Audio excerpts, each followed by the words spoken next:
can't really handle any more violence. I can't handle it anymore. What about your son? My son, he's taken it hard, but in his own way. When it happened, he was 3 and he did not fully understand what had happened. And at first he kind of was asking me questions about it, and we tried to be as honest with him as possible. But when he started going to a different school, he was having outbursts of anger in school, and I tried to talk to the staff, and they just weren't very understanding or about what had happened. And they wanted us to have him diagnosed, and they wanted us to put him on medication to kind of calm him down. And so I tried to take him to a child psychologist that was with Battling Minds, who is affiliated with the police department. And I took him for about 4 or 5 sessions.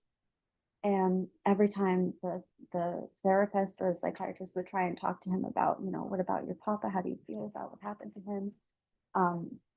He would start having an unbelievable outburst. He would start screaming, throwing things, crying. And the sessions were making him worse at school. And so I stopped bringing him.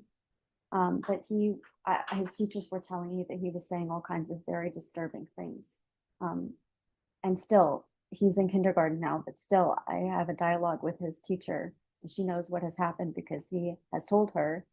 And he makes comments all the time like, oh, Miss Greer, we can't do that because a bad guy might come and shoot us. Or Miss Greer, be very careful because bad guys are everywhere and you never know when they might come and shoot you.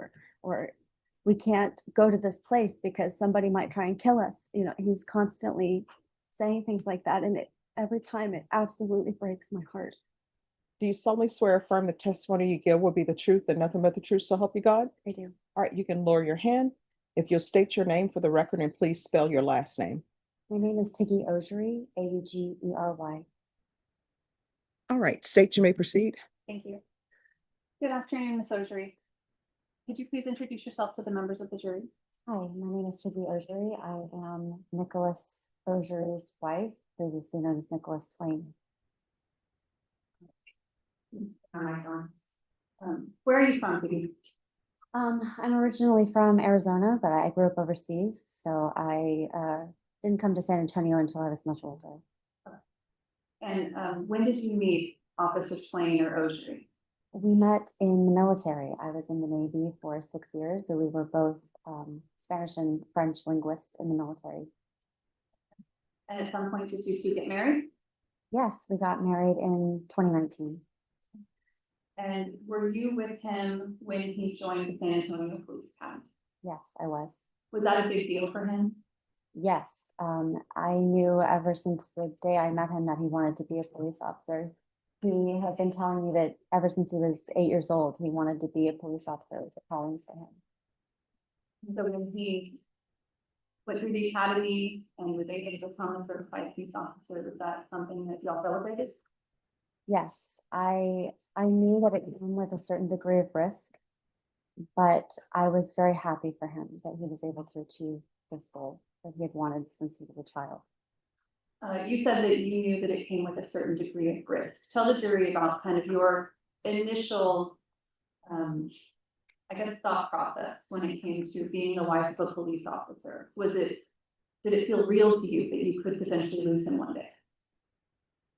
When he became a police officer, of course I knew that it came with the risk of him being hurt or worse.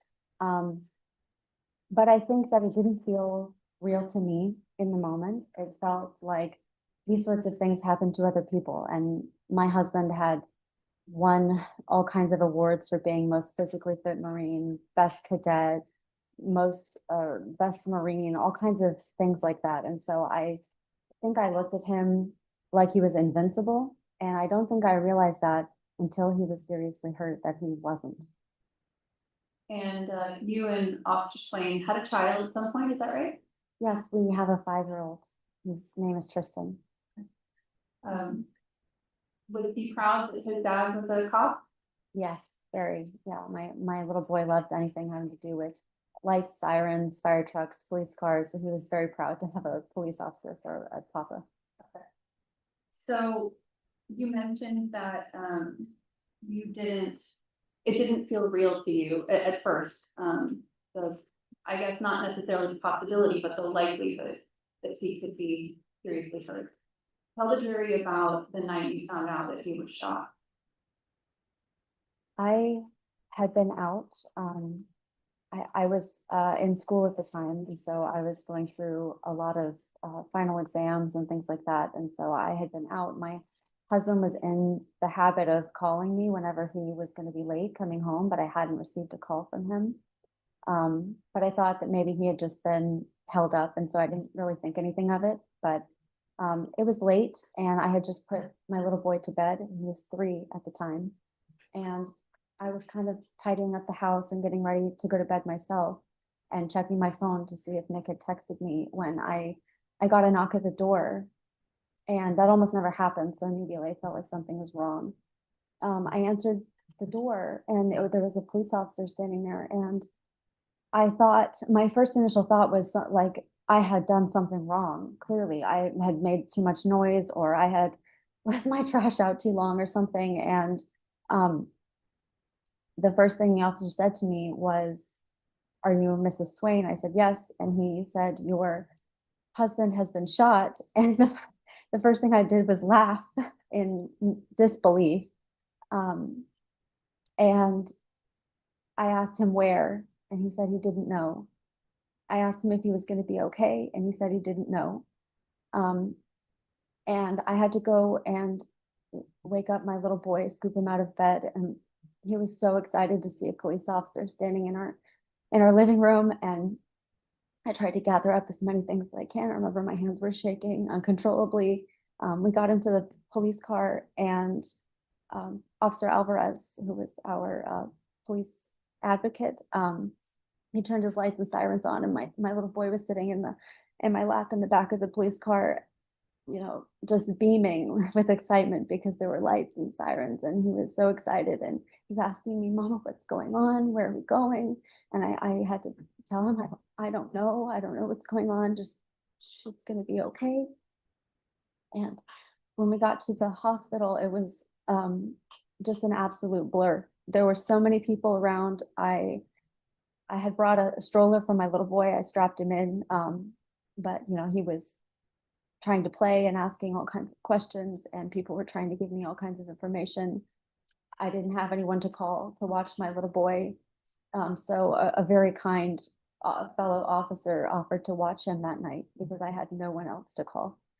So when you got to the hospital, what were you made aware of was going on with your husband? I don't even remember who told me. I feel like information filtered through many people. But they had told me that he had been shot. I didn't know how many times at that moment. Eventually I learned that he had been shot twice, that actually penetrated his body. They told me all kinds of different things. I heard many opinions from many doctors. At first I heard he was lucky to still have a hand at all. Then I heard that he was lucky he hadn't slipped into a coma, that he was lucky he hadn't been outright killed. I heard that he would have to have many surgeries, and that he would have to relearn how to walk again, and that he may never regain use of his right hand again. How long were you, from the moment the knock on your door came and you were told he was shot, but they didn't know how bad, until you were told he's alive and going to make it, but it's going to be a hard, long road? Do you know how long that was? It felt like both hours and hours and minutes at the same time. I think I lost all perception of time. I think it was maybe an hour and a half. Okay. How were you feeling in that time?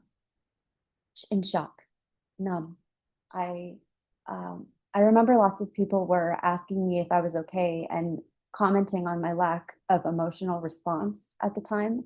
And I think I was holding all of my emotion in until I felt safe and things felt okay, because at that moment I felt like I needed to be strong for my son.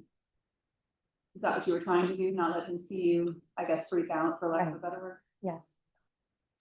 Was there a time when you finally felt free to freak out? Yes, I think it didn't come until Nick went home. Okay. And what was that moment like?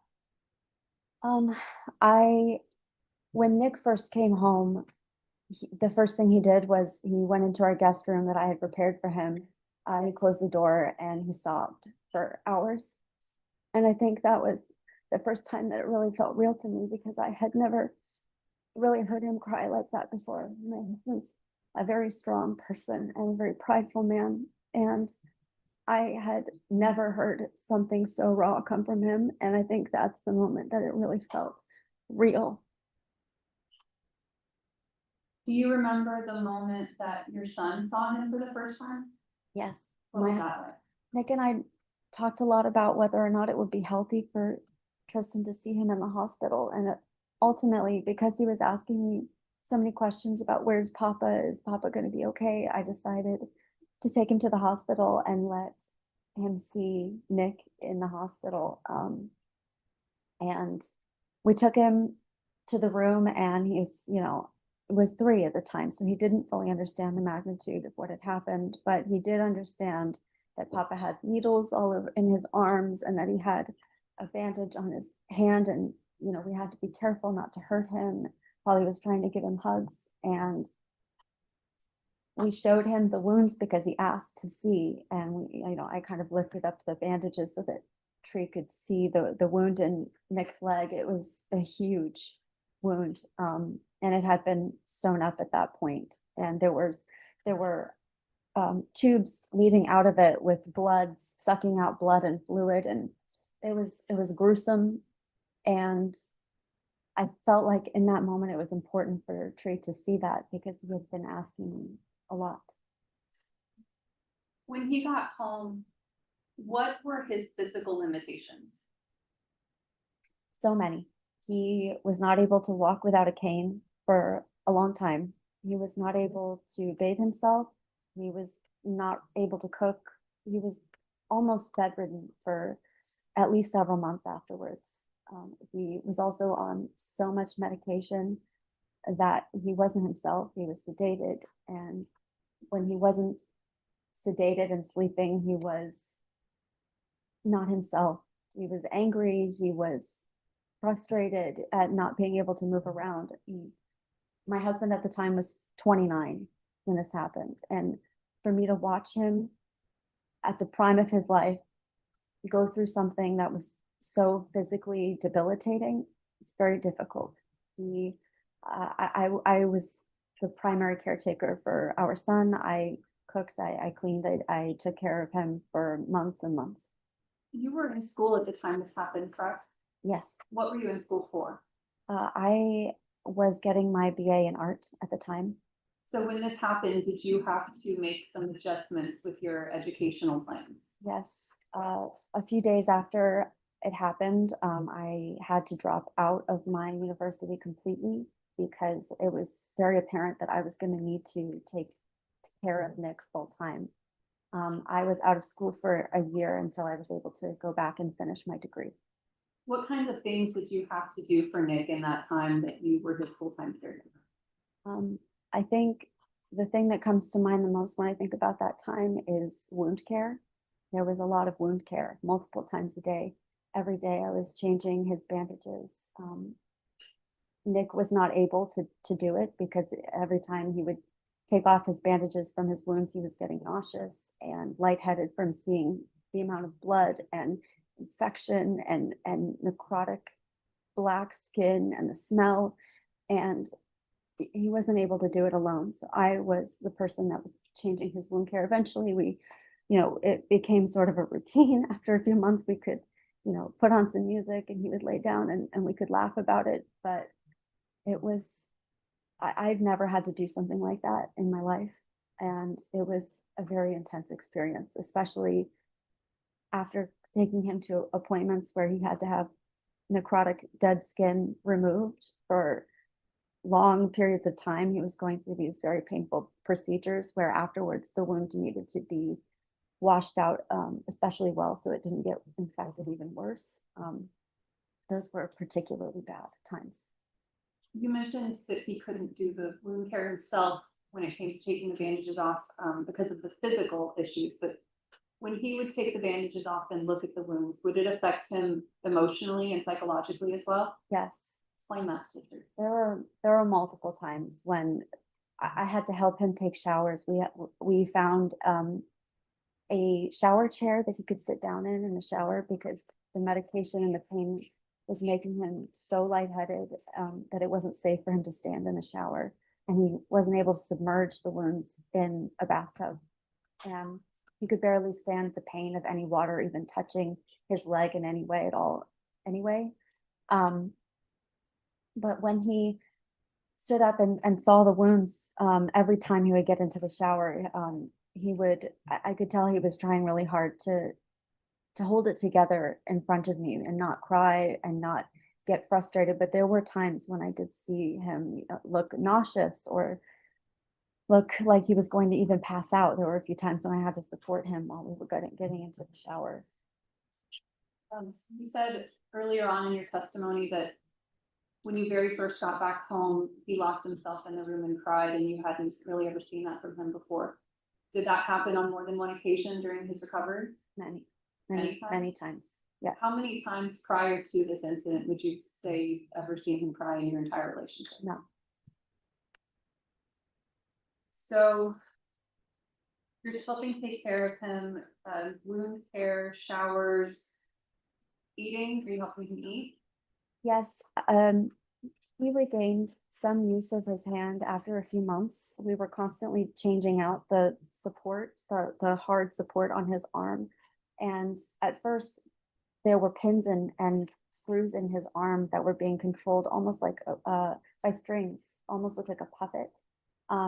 After that was taken off, he had more independence, but that was not for several months. And so for a long time, I was helping him eat, helping him bathe, helping him get dressed, anything really that he would need to do on his own normally, I was helping him do. And taking him to his doctor's appointments and physical therapy? Yes, he was not safe to drive. He was on so much medication for almost a year. He was not cleared to drive. So I was driving him to multiple doctor's appointments every day. What was the physical therapy part of this like? It was intense at first. He was very, very fortunate to have been admitted into the CFI. It's like the Center for Intrepid on Fort Sam Houston, the base. They catered towards veterans who've lost limbs. The nature of his injuries were deemed severe enough that he was admitted there, and he was going there multiple times a week. At first it was every day. And I was driving him there, and it was anywhere from 1 hour to 4 hour sessions every day. So, as far as the traumatic effect of this on you emotionally as his wife, how has that been on you? Incredibly difficult. I talked about how before this, I had kind of looked at him like he was invincible, and I had a sense of innocence, I think, and I didn't realize how much I was relying on that until it was taken away from me.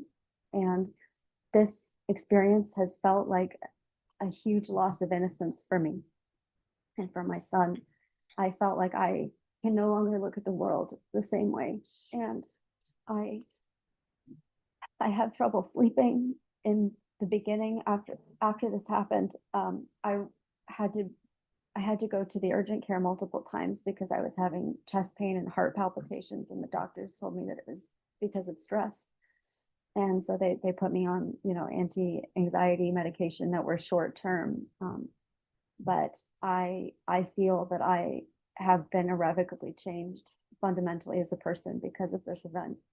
I started loud noises. I'm unable to sleep most nights soundly. And I have just a deep distrust of the world now. I can no longer watch movies because the violence is everywhere. And I notice it. There are lots of times when I hear people watching movies or playing video games or reading books, and I want to just cover my ears and scream to block out because I just can't really handle any more violence. I can't handle it anymore. What about your son? My son,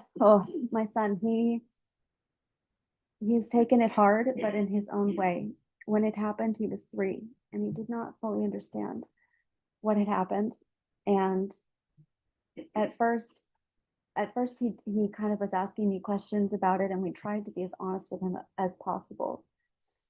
But when he started going to a different school, he was having outbursts of anger in school, and I tried to talk to the staff and they just weren't very understanding or about what had happened. And they wanted us to have him diagnosed, and they wanted us to put him on medication to kind of calm him down.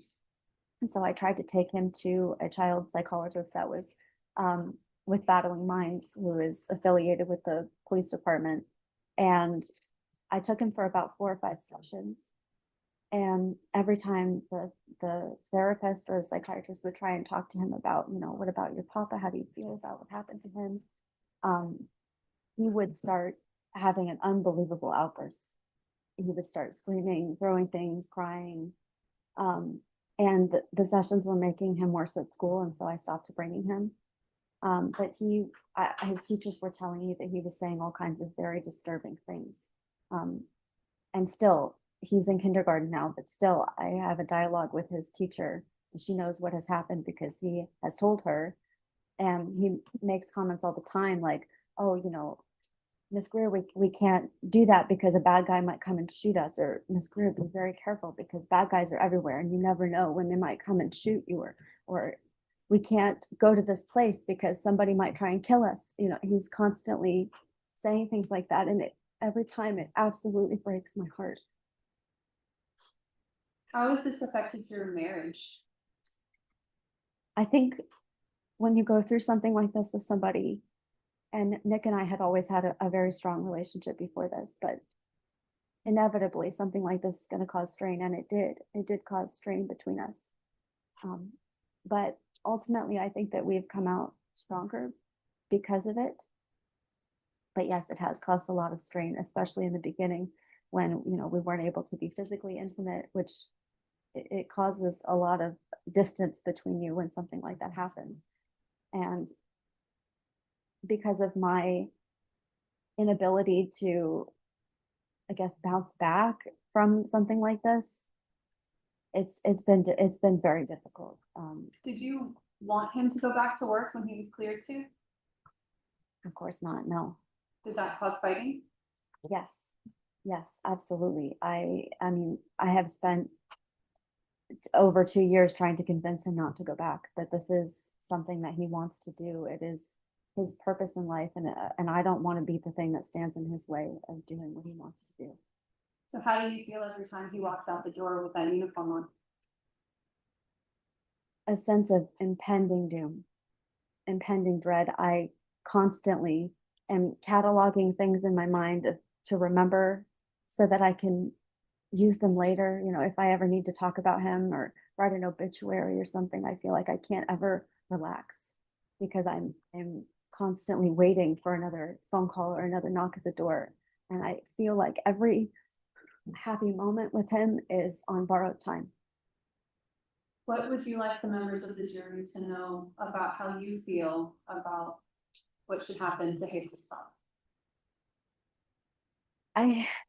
To be honest, I have not really had time to even think about the person who did this and what should be done to hold him accountable, because I've been so busy just reeling from the shock of what's happened that I just haven't had the capacity to even think about him. But now that this trial has finally happened, I've had time to think about it, and I just want him to be held accountable for what he's done, not just to my husband, but to me and my innocent little boy who's now going to be changed for the rest of his life because of one action that he took.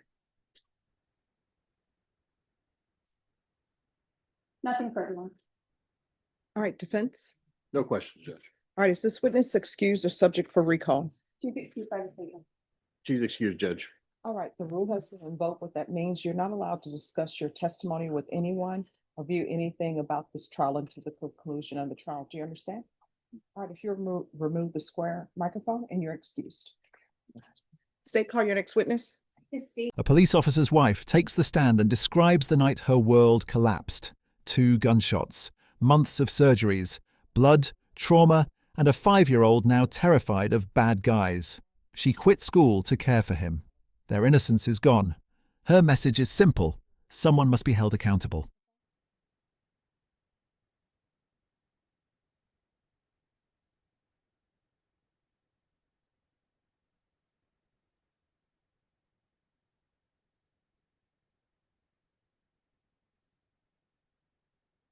All right, could you raise your right hand? Do you solemnly swear or affirm the testimony you give will be the truth and nothing but the truth, so help you God? I do. All right, if you'll lower your hand, make sure you keep your voice up so everyone can hear, and if you could state your name and spell your last name for the record. My name is James Campbell, and last name is Campbell. All right, state, you may proceed. Strong, thank you. Good afternoon. Could you please introduce yourself to the members of the jury and let them know what you do for a living? So my name is James Campbell. I'm a fireman with the city of San Antonio, and at the time the occurrence, I was a paramedic on an ambulance. And as of now, since August, I'm back on a fire truck. How long have you been with SAFD? A little over 18 years. And please explain to the members of the jury a little bit how you go from being a fireman to a paramedic or an EMT or whatever the procedure is there. So the lowest you can be in the city of San Antonio is a basic. Everybody is an EMT, every single person working in San Antonio Fire Department. And you start off as a basic and you start off on one of the fire vehicles. When you promote, I'm now an engineer. So I went from fireman to engineer. About 90% of us get pulled into EMS and we're placed onto an ambulance after going for about 9 to 10 months of schooling. And the 9 to 10 months of schooling is about 2.5 years worth of schooling that you typically get for being a paramedic. And it's kind of condensed for us because that's our complete job at that point. So we go through the 9, 10 months and then we're placed out in the field. We're overseen a little over a month. And then after that, we're on our own with a partner in the back of a ambulance as we ride around, make calls, do everything else. But the highest you can go is paramedic and the lowest you can be is a basic. Okay, and you're currently a paramedic? Yes, ma'am. Okay. And what kind of training medically do you have to go through to be able to hold that certification? So initially it's about 6, 7 months of schooling and about 2.5 months of clinical inside of a hospital and in the back of an ambulance. There's a lot of, we're also placed inside of a cadaver lab. So we work on cadavers to learn a lot of our procedures as well. We do everything from simple first aid to, there are a few extreme life-saving techniques that we work on as well. And then they're being part of City of San Antonio, right now we're the #1 paramedic group in the, from what we've been told, we're the #1 paramedic group in the world. So we also do a few experimental things as well. Some of those experimental things are working out and it's starting to spread throughout the US, kind of like giving whole blood.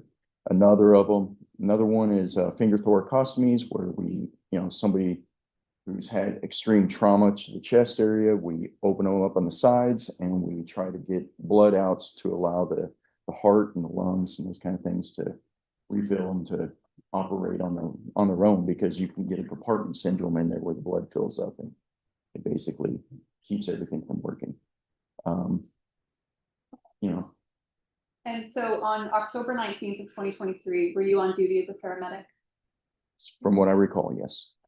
And did you have occasion to assist in treating Officer Nicholas Swain that day? Yes, ma'am. I was the lead medic. And did you write a report regarding your treatment of Officer Swain that day? Yes, sir.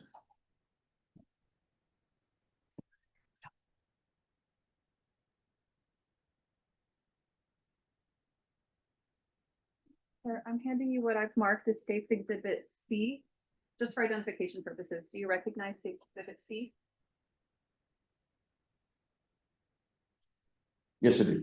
And the state's exhibit C, a fair and accurate copy of the report you generated about the incident that we've been talking about? Yes, it is.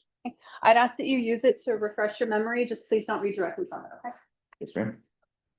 So tell the members of the jury about the circumstances that prompted you all to get dispatched to this location and assist. Well, we were eating dinner and then the call came through and it said, officer down, which we, with officer down, we're not sure exactly what's happening until we get out in the unit. We start reading the report or the notes that come from dispatch, and from dispatch, it said that an officer had been shot. So, we hop in, we got there as quickly as possible. My ambulance was the first one on scene. We got out, we started yelling, who shot, where are they? And a PD car was there. They opened the back door, they pulled Mr. Swain out, brought him over, we threw him on the stretcher and we got him back in the unit. And we started to assess him at that point. What that means, we get him in there, get it as close as possible, and just basically start removing everything off of him. We're trying to get his vest off, we're trying to get his clothing off. Anybody in trauma, we call it trauma naked. We try to get them down to pretty much everything but the bare essentials, like maybe underwear and a bra or whatever the case you may be wearing. And a lot of times those have to come off as well. But we're looking for bleeding first, looking for bleeding from the gunshot wounds, bleeding from any type of bleeding, cuts, whatever it may be. And we had assessed and noticed that we noticed at the time was he had a hole from a gunshot wound in his right wrist. And then he also had, I'm trying to remember, let's see here. Pretty sure it was the right leg. He had a bullet wound in the right leg. Yeah, right leg just below the waist. Found those. We had more fire units coming on scene. We had more PD units coming on scene. People trying to get in and out of the ambulance. We were trying to keep. It's very chaotic at one of these. What we tried to do is to get as many fire personnel inside there working, because we tend to work very well together and we know what we're doing. And somebody jumps on, what do you need? You get this, you get this, you get this. Understandably PD lamp, trying to keep some of them back a little bit, and we're trying to report to them what's happening. We get as many on there. We've tried to find somebody to drive us down to BAMC. BAMC is where we decided to go. I'm just gonna interrupt you real quick. Sure. Before we get to the transport of BAMC, I want you to tell the members of the jury a little bit about what you visually saw Okay. as far as his injuries. Describe for them the hole to his wrist and the gunshot wound to his leg. Okay, so the hole through his wrist appeared to be about a $50 size hole. It was at the top of the hand the bottom of the hand, top of the wrist, right here. You can see right through it. Hand looked a little grayish, starting to look like maybe he wasn't going to be able to keep it. Luckily, the gunshot also stopped the bleeding in the hand. The bleeding in the hand may also been from the amount of blood that he had lost. He had blood going through his pants, through the right leg. He also had a tourniquet on over the pants.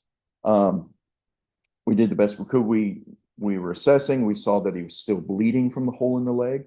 So we cut the pants, readjusted. My partner readjusted the tourniquet, got it down to where there was pain and where the bleeding had stopped. And when you're putting on a tourniquet, one of the things you look for is you're causing pain. And that means you're getting it tight enough. The tourniquet is a very, very painful thing to have on, but you need to stop the bleeding. Because he was shot through the femoral artery and blood was just continuing to come out.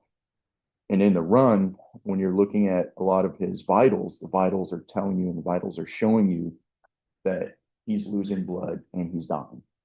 And we're gonna talk about that. As far as the injury to the leg, do you remember, can you approximate for the jury, if you recall, how big or small the hole was in his leg? my end, it looked like a typical bullet hole. I mean, it's hard to say because whether you have or have not seen a bullet hole. Typical bullet hole usually, I would guess, is about the size of a dime. Now, that's what you see on the outside. What's inside could be very different depending on what kind of bullet, what kind of penetration or what is in there. So from us, you know, you just see a hole and a lot of blood coming out of it. And we don't have x-rays, we don't have that kind of stuff, but you see what's happening. So best way to take care of that is with a tourniquet or cover it depending on where it is. So now I want to talk about the vitals. When you first get your hands on the patient, you take an initial set of vitals so you can get a baseline. Is that correct? Yes, after you've gotten them trauma naked, you assess the bleeding, stop the bleeding. One of the other guys, or a bunch of the other guys, are starting to get, you know, arm cuff on to get their blood pressure. We're trying to get a reading from the heart. We're trying to see, you know, his O2 sats from his finger.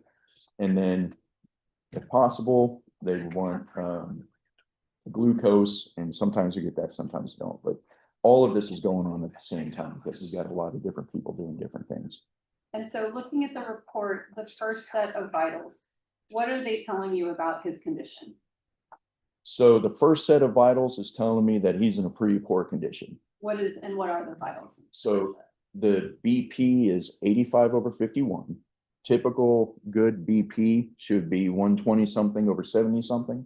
This is very, very low. So when we're looking at a high BP, we look at the diastolic, the second number. When we're looking at low BP, we're looking at the first number, and it's below 100. That's not good. And his pulse is down.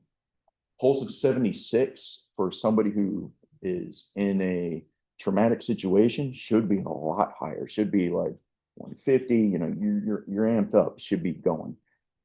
76. He's on his way out. It's low, and his O2 sat you want 94 or above, and anything below 90, it's an exponential drop on your way out, and he's at 77. Okay. And the time of those vitals was at 7:16 p.m. Yes. And then the next set of vitals, which are 5 minutes later, what are they telling you? So we're giving him an IV. We're also, we don't have a whole lot with us, so we're trying to get his numbers up, and we're basically and explain a little piece first. Okay, he needs whole blood. He needs blood. Your typical ambulance doesn't carry blood. Our medical officers carry blood, and our tactical medics carry blood. So giving blood is very new in the realm of paramedic medicine, and City of San Antonio is the one leading the world in that right now. What that means is we carry low titer O positive blood. Low titer means, so the international giver of blood and that can give blood to anybody is O negative. Less than 15% of people in the world have negative blood, but many people have O blood, and a male's O positive blood, you can make it a low titer, which means it makes it very, very low in terms of reactivity to other blood types. So in an emergency setting, we can give that to you, and you would have a very low reaction to it, if any. And O positive blood is carried by the blood bank. Our officers get it every day. The tactical ambulances get it every day. We carry it.